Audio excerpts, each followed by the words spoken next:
This video is about flows. Before we look at flows, we first introduce the combinatorial structure they are working on, called graphs. A graph G is made up of vertices and edges. The vertex set V contains abstract objects. Here we have 3 of them, represented by dots. Edges build relationships between vertices. They tell us if 2 objects are related to each other or not. We usually use lines to represent these relationships in drawings. For this graph, the vertex and edge set looks as follows. Notice that edges are sets of 2 vertices as the order does not matter. One concrete example of a graph is a friendship graph in a social network. In this case, nodes represent people and an edge exists between them if they are friends. Sometimes we want to model relationships that are not symmetric, for example if one person likes another person. For this we can use what is called a directed graph. Edges are now directed and can also exist in both directions. Notice that edges are now represented as vertex tuples to express their direction. A weighted graph adds a weight function W that maps from edges to real numbers. These weights can also be used to represent the capacity of an edge. In this case, the weight function can also be called C and the graph capacitated. We now look at one problem that we can solve on capacitated graphs, the one of finding a maximum flow. Intuitively, a flow on a capacitated graph can be conceived as liquid flowing from a source node S to a target node T. More formally, a flow f on a capacitated graph is a function mapping from edges to real numbers.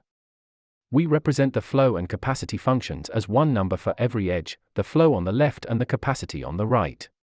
A flow has to fulfill 2 constraints. The first one is the capacity constraint. It says that the maximum flow on an edge is at most its capacity. The edge between S and V1 has capacity 1 and can therefore at most 1 unit of flow can pass through it. If the capacity is higher, the amount of flow can also be higher. Not all of the capacity has to be used by the flow. The second constraint is called flow conservation.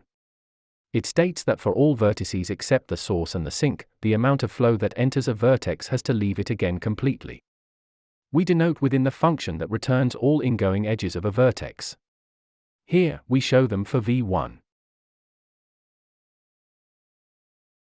The outgoing edges are the ones that point away from the vertex. For example, if 4 units enter V2 from the source S, then they have to go somewhere. The flow can split up and go to V1 and V4. From there, it has to continue until it reaches the target T. We now have the first flow on our graph. The value of the flow is the amount of flow that leaves the source or enters the target.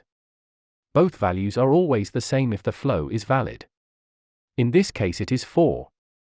The maximum flow problem asks for a flow that maximizes this value. Pause the video here and find a maximum flow on this graph.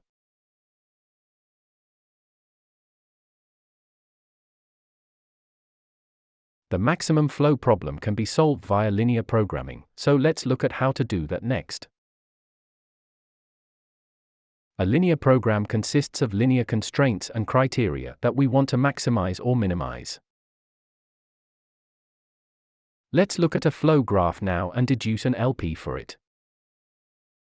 First, we create one variable per edge that will represent the flow that is routed on it.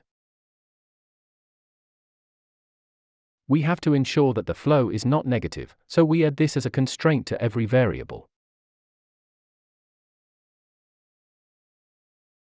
The next constraint we add is the capacity constraint. By doing so, every variable is limited by the capacity of its corresponding edge. Lastly, we need to enforce flow conservation. For this, we look at every node except S and T and sum up the ingoing and outgoing edges separately. With all constraints in place, the variables will always represent a valid flow. To get the maximum flow, we can now maximize the flow value leaving S. This is equivalent to the flow entering T. When solving an LP, it makes a difference whether we ask for any real-valued solutions or if we restrict the solution to be integer. The next theorem will give us some insight on this differentiation for flows. The integral flow theorem says that if every edge capacity is an integer, then the maximum flow solution will only take integer values. We sketch the proof for this theorem to give some intuition on why that holds. Assume that we have a non-integral flow, so a flow where not every edge flow is integer. For the proof, we show that such a flow can always be converted into a flow where every edge has an integer flow while the total value of the flow can only increase or stay the same. First, we observe that if there is a path from S to T with every edge having non-integral flow, we can increase the flow on this path. We can always do this until no incident edge to either S or T has non-integral flow. Next, we observe that if there is a node with an incident edge that has non-integral flow, then there has to be at least one other edge incident to that node with non-integral flow. For example, we can start looking at T and find that the edges going to V2 and V3 have non-integer flow.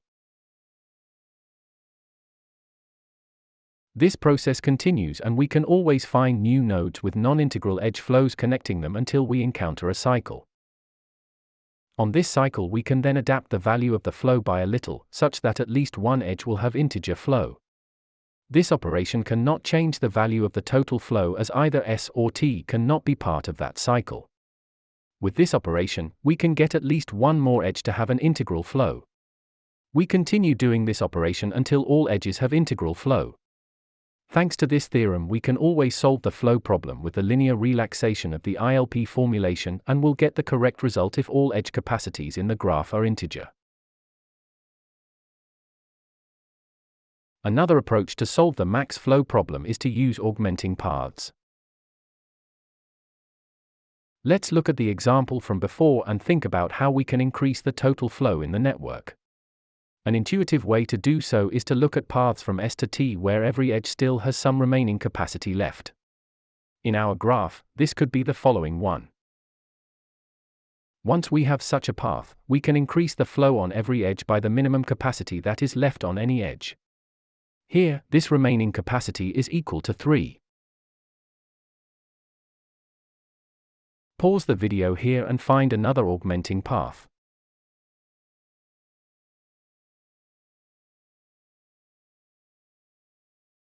After we pushed the flow through the graph, it now seems that there is no capacity left for more flow from S to T. This is not quite true, as a small observation shows. If we look at this path, then we can actually push some flow through it, although the edge from vertex 4 to 1 is directed the wrong way. This is because there is already flow in the opposite direction that we can push back while maintaining the flow conservation constraint. Intuitively, we remove ingoing flow from vertex 1 that was coming from vertex 4 and push it somewhere else from vertex 4.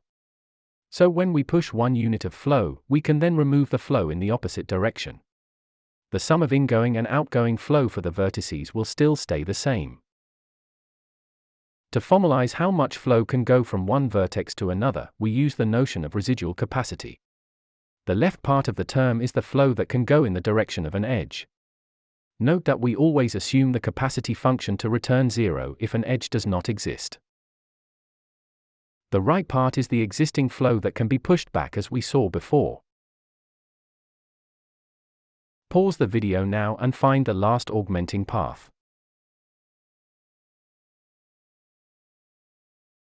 The last bit of flow can be added here.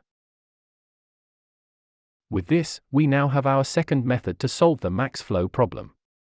We find augmenting paths and add flow to them until none are left. This algorithm is called Ford-Fulkersson.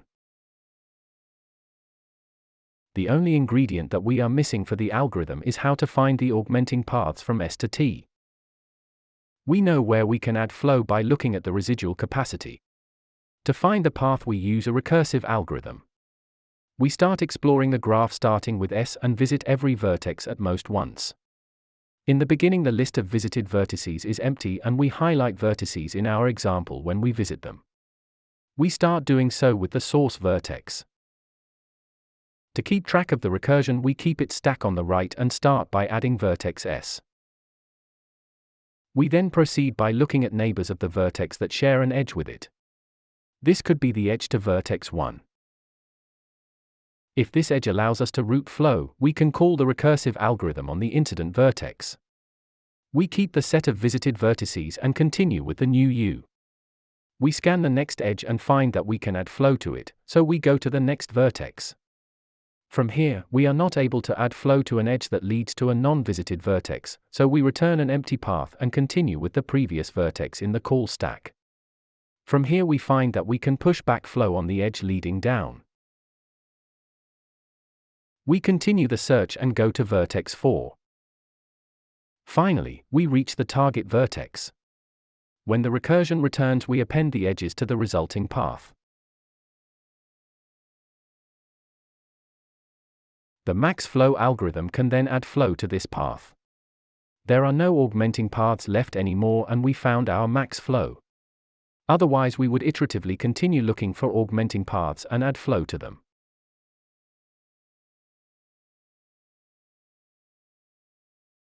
Let's summarize shortly what we did in this video. We learned what a graph is and how we can formalize it. We then looked at flows and some basic properties. One of them was the integral flow theorem. It led us to the first method to solve the flow problem, via linear programming. As another option to compute the maximum flow, we investigated the Ford-Fulkersson algorithm that searches for augmenting paths until there are none left. Thanks for watching this video.